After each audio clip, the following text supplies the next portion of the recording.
All right, so yesterday Zwift announced their brand new trainer that they haven't made. So basically, Zwift announced that they're now selling a rebranded trainer on their website, direct to consumer. This kind of disturbed me. And then I have some concerns that I believe that a platform like Zwift should not be also the hardware provider, but more on that later. In terms of the trainer that just got out, it's $499 US. It comes with a cassette. It's a decent trainer that had great review from other reviewers that they just rebranded and redid the packaging. And now they are selling it at a ridiculous price.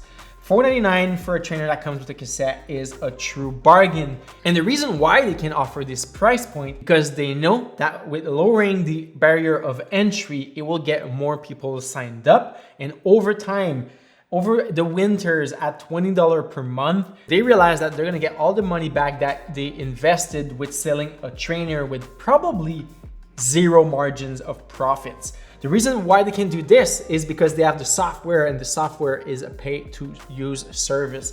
And this totally kicks in the competition, like Wow and Tax and Elite and Saris. All these companies need a profit when selling their trainers because they don't have any way to make money later down the road. But now that Zwift has this possibility of selling a trainer with no profit, that is a win for all the customers out there because the price just gets lower. The place where I kind of have some concern, I think them going down this road of selling their home branded trainer is, well, that leads to some shady business practices from Zwift. Would that leads down the road to more trainers from Zwift and try to then kick out the competition? Would that leads to other company making trainers to just quit that market?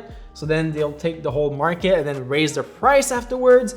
So there's a lot of questions that goes around it. And I personally do not believe a platform like Zwift should be doing their hardware. Like, I know we see it like Google, they have the Play Store, they have Android, and they have their own phone. But if you have a Pixel phone, you're always the first one to get the updates. And if you have any other phone that is not from Google, you have to wait a long time. So when we start to see this kind of shady practices from Zwift, maybe limiting access to non-Zwift trainers, maybe restricting access to events from non-Zwift trainers, will they start to peer pressure people going on their trainers? And all these questions is just time that will tell us how it goes. In terms of the price point, I'm happy to see the barrier of entry going even lower, but in terms of the competition, not too sure where this will lead.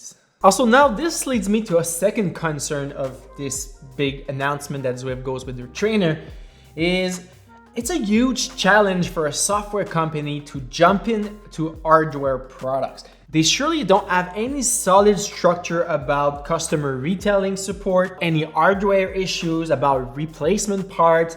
So what that means that everyone who buys their $499 trainer will then have a lot of issues in terms of customer service, in terms of replacing any parts that breaks down. Software company is good doing software.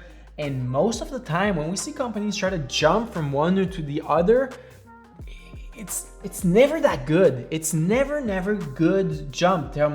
Again, maybe Zwift should just focus on making that game even better, bringing in more features rather than jump into that hardware world. This is a totally other ballpark, and I don't know. Only time will tell. In terms of what they're doing with the rebranding of the repackaging, I gotta give them credit for trying to make it as easy as possible. Probably they did some research and they figure out that their core audience or their biggest market is the average cyclist who don't know much about technical gear installation.